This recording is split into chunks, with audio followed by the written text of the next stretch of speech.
Hey guys, and welcome back to Sonic Rush. Alright, I guess we had to talk with Amy eventually. Let's get it over and done with. Yeah, it's like an obligation. You gotta meet her once a day in a Sonic game, otherwise it just ain't gonna be a Sonic game. Once a day? That's a bit much, honestly. Well, let's be fair, a lot of these games are short, so that's once in the game. I wonder if there's like some crazy Sonic fan, not me, I'm not crazy, I'm not, who's tallied up how long in universe it takes Sonic to complete a particular adventure. Like, how long did 3 and K take? How long did Adventure take? We know that, like, Adventure must have taken at least a day or two, because time changes and whatnot. Yeah, there's the night cycle in Sonic Adventure. There's Unleashed, you can see it going to night and then back to day, and you start to wonder whether Sonic actually sleeps at all over the course of that game. But other than that, it's kind of hard to tell. I would say that the games don't give enough evidence for anybody to be able to make a definitive judgment on those. I mean, particularly Unleashed, when you can just change it from day to night at will. Oh. Whereas you technically might be able to do it with some of the earlier Sonic games, if only because the levels sort of obviously go in a specific order and they obviously have their own sort of changes, so you could maybe create a timeline there. But yeah, outside of that, nah, they don't really have enough going on. I like to imagine that the ones that don't have specified day-night cycles are in real time, and that in 06 at least actually gets captured like 3 times in the span of 2 hours. Oh, absolutely. That's consistent with her character and whatnot. Oh no, Blaze, you shouldn't have called Sonic mid. Oh, here comes the hammer. No, actually that works out, because then Amy isn't going to get jealous. Oh, thank fuck. Yeah. I have to say, I do wish that they seem to have been perhaps doing it more so recently. But I suppose Boom did a good job at trying to fix Amy's character somewhat. But yeah, she's become a lot better of a character in more recent years, in the sense of not, just being all about, oh, I want to be with Sonic. There's been a little bit more to her outside of that. Obviously, it's still her main defining character trait, but you look back at this era and it's just like, that is all she is, and yeah, she does just come across as really annoying. Well, she already has a defining character trait. She's the girl. Yeah. Yes, Pink Sonic. I mean, that basically was what she was to start with, let's be honest. And Tails is Orange Sonic, Knuckles is Red Sonic, Big and Froggy are Purple and Green Sonic, respectively. Well, I mean, Big is purple obese Sonic. I don't know, he might just be naturally thick, you don't know. Well, I mean, he doesn't come off particularly smart, so you might be right. Hey. Hey. Alright, it's time to go up to the fucking stratosphere. Let's do this. Oh, goody, altitude limit. Hey, I like this one, okay? Even if there's a lot of bullshit dimps bottomless pits, it's a good level, and the music's pretty kino as well. But there was an interesting thing that Blaze commented on back there. She mentioned that Amy is very open with her emotions, but she's not allowed to be. Now, this seems to me more like an informed attribute just to make her more reserved in the story, because there's no like gameplay or story implications. It's more to halt character development and make her slowly open up to Sonic and whatnot. Well, see, I always read that as not she's not allowed to be, more just she knows she won't let herself be more open. So, like, it is more of just her saying to herself, no, that's not me, I can't do that. Rather than, It might be, the way she controls her powers. I don't know. Again, it seems more like an informed attribute more than anything else. I'm just pulling this out my arse here. It's probably something that I'm just completely, reading too much into. But that's a very awkward parachute animation there.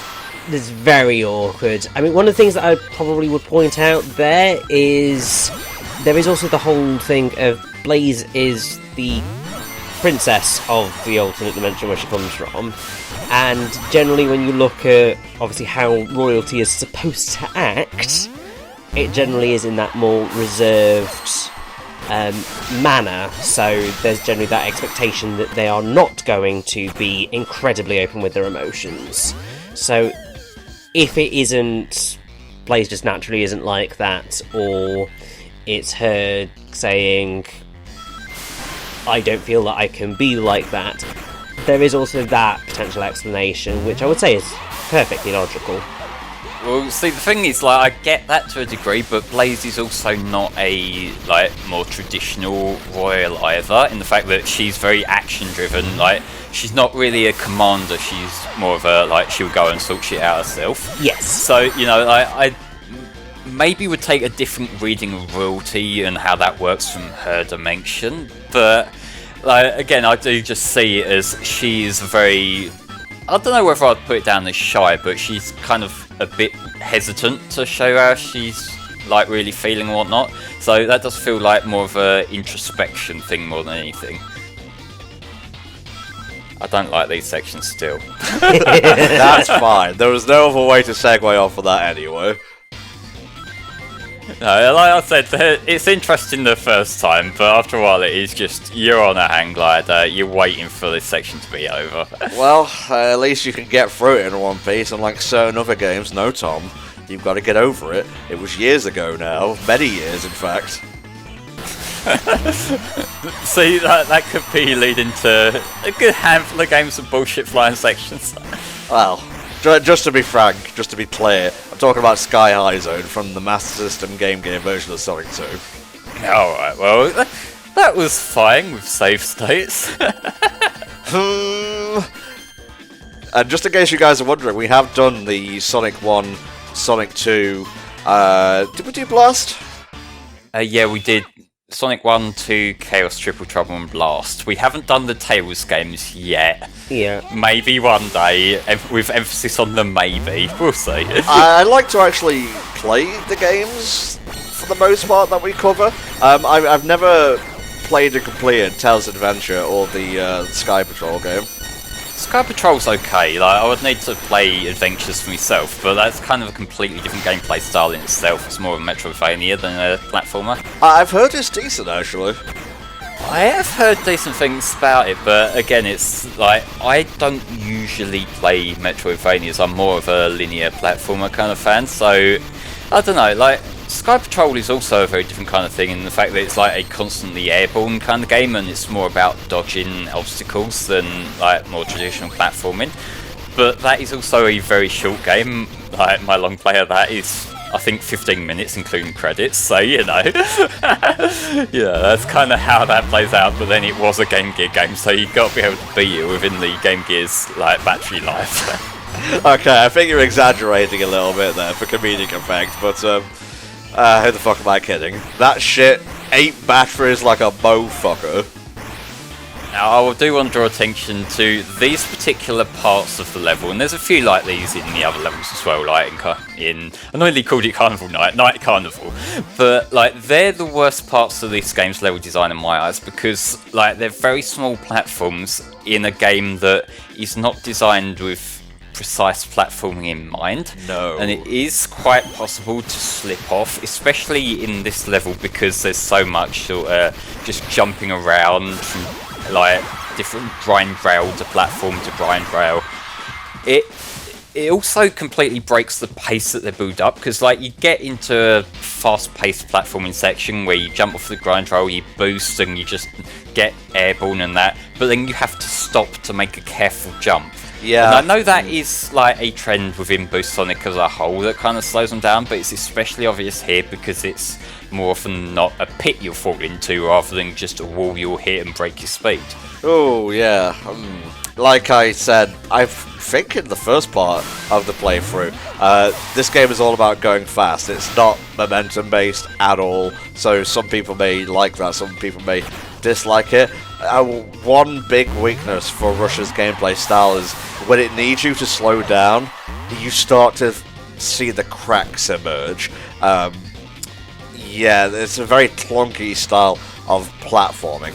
Rush shines when you're going fast. When you're going slow, and particularly in like the majority of the bosses and whatnot, that's when you start to see some flaws pop up.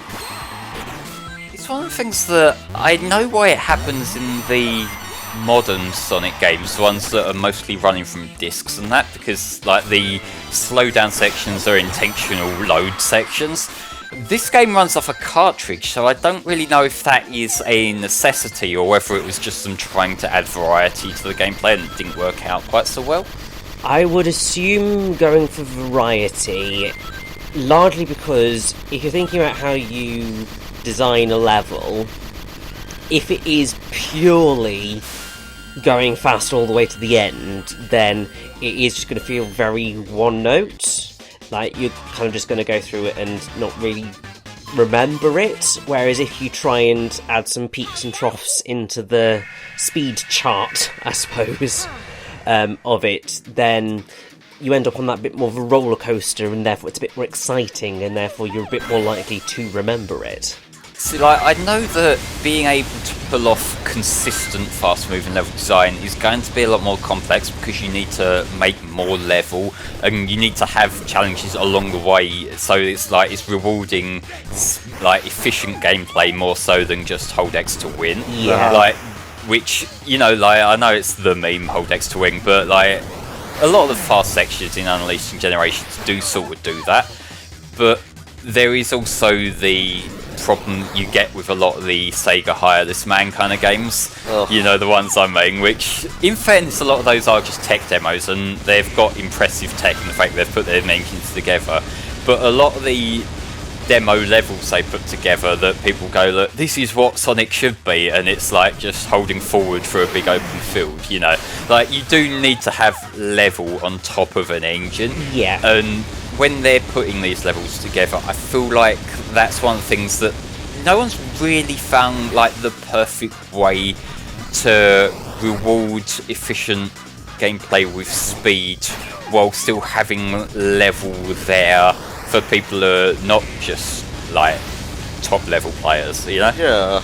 I feel like one way they could do it is just take the classic 2D thing of like you have a top layer, you have a medium layer, and you have the bottom layer for those who, you know, can't, you know, manage their platforming and keep speed up and whatnot. And then you have like the top layer, obviously, if you're good you can get there, but you have to be good to stay there. Maybe they could have that in 3D, and like there's a top layer of the level where you're basically rewarded for managing your speed correctly. Well, Gens does that to a certain degree. It's Yes, just kind of it's quite difficult to telegraph that in 3D because, you know, like in a 2D plane it's very obvious of like there's an up route, a down route, whereas I feel like in 3D a lot of that gets hidden behind there's a spring that throws you up, there's a boost pad that throws you up. And so you can have like the twitch jumps like you get in Generations where it's like you either jump in time and go through the special ring, like the propeller ring thingy, and that pushes you onto the good route, or you don't jump in time and you keep going down the bottom route, which that sort of works, but again, those are still held back by needing to load. So even on the good route, there still are like mandatory slowdown sections or automated sections to carry you while the next bit of level loads. Like, it's one of the things that I'd be curious to see, like, my hope for why there's been such a delay in new Sonic news is I hope they're actually taking into account the fact that new consoles have SSDs and most people who play on PC like play on SSDs now, because that could solve a lot of those problems. If it now, instead of needing mid-level load points, it can do a quicker load at the start, that would make a lot more opportunities available for level design. So I hope that's what they're doing. I realistically, you know, this is Sonic. I kind of know where I stand with what I want from Sonic versus what I get. But like, I would like to see some of the new technology get used by Sonic, because I feel like Sonic's the kind of game where you could show that off to like its full ability.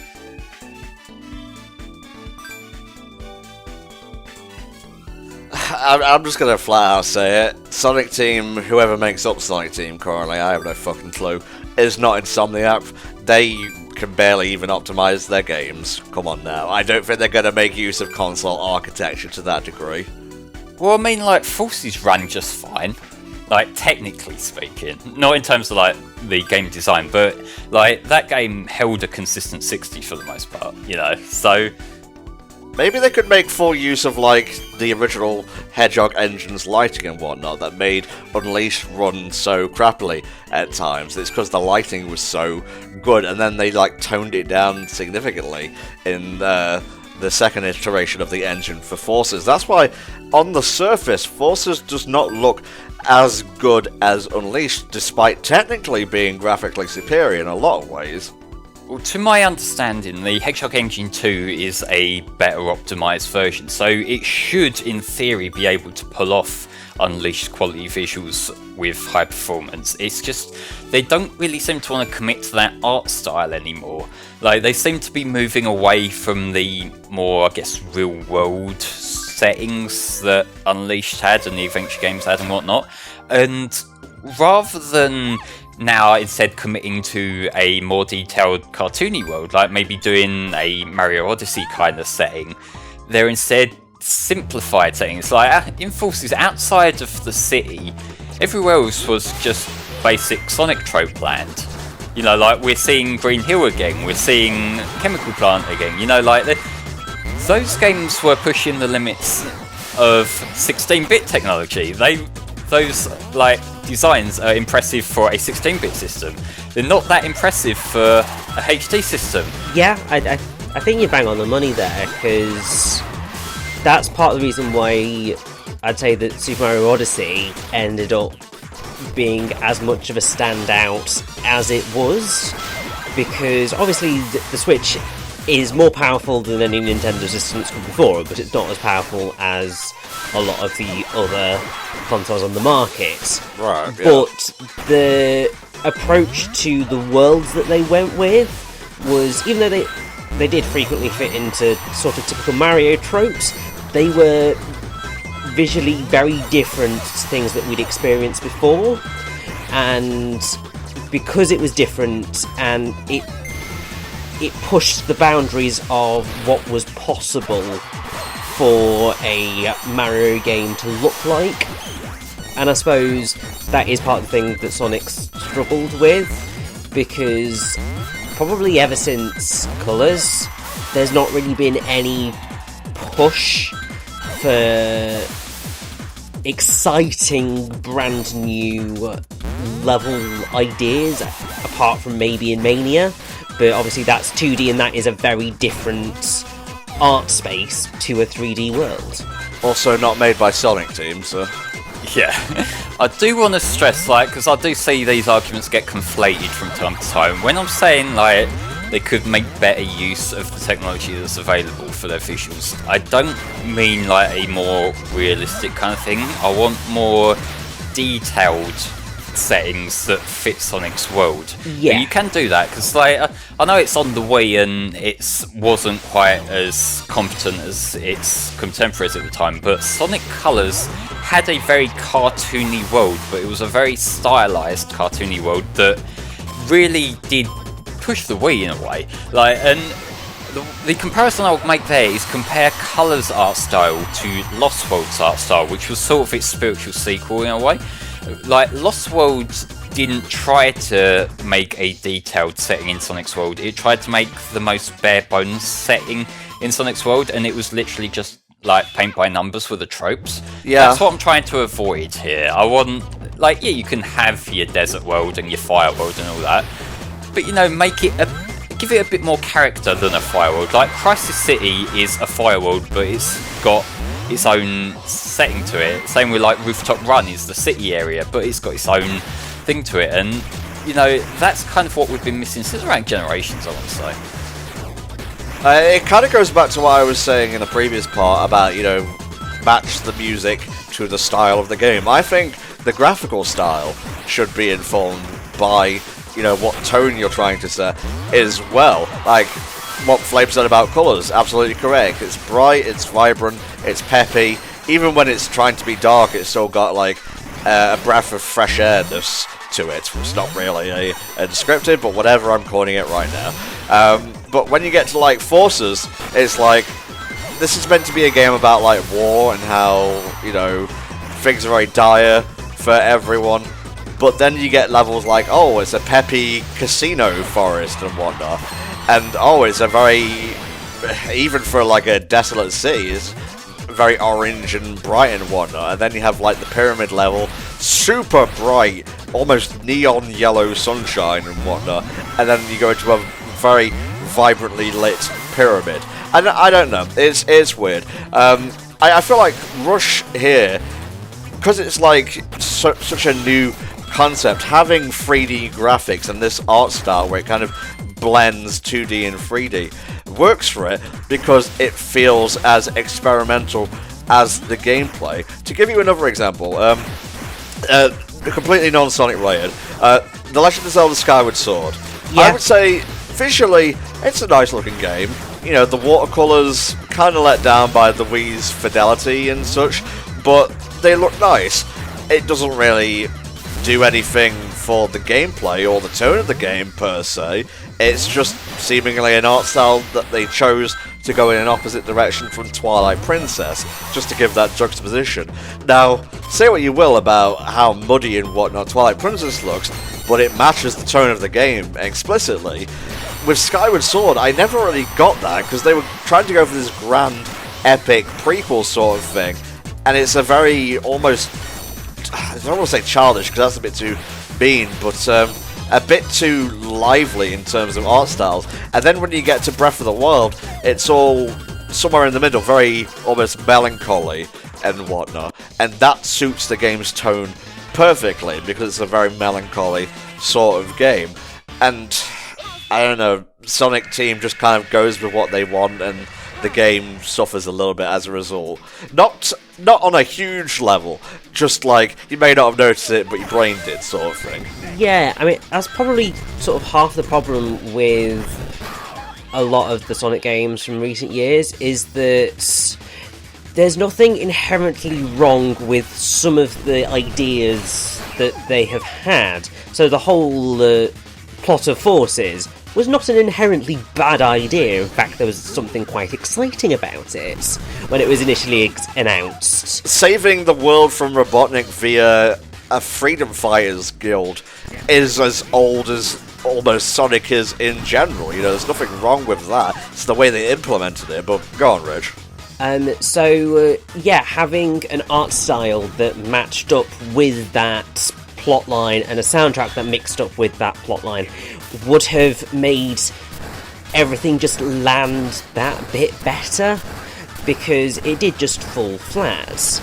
I suppose one of the things that a good example is that if you look at Crash 4, that has obviously only recently come out, the fact of it has a really cartoony art style, but equally it has a really cartoony narrative, and the visuals, the soundtrack, the story all come together. Same for, I suppose, like Shadow of the Colossus. Even with the remake, in both the original and the remake, they have a very melancholy visual style, and it's melancholy all the way through. But then you get things like Forces where just everything is so mismatched that you can't... The world doesn't feel sincere enough to succeed. We're using very fancy, artsy-fartsy terms to describe stuff here on an emotional level. So if you guys can't really understand or see where we're coming from, that's perfectly fine. But for me, I personally get what Richie's saying. Yeah, I mean, I'm going full-on critic mode. Maybe it's time to tone that back before we end up in, to be fair, you need a very high IQ to understand Hellfire Comms level territory. Just saying. Okay, you do not need to have a high IQ to understand Hellfire Comms, alright? Especially me. I am as dull as dishwater. Yeah, but does that not make you more interesting to study? You got an excellent point there, mate. Excellent point. And on that note, we're done in this part of Sonic Rush. We'll see you guys next time for the end of Blaze's story. See you then. Never get on my bad side.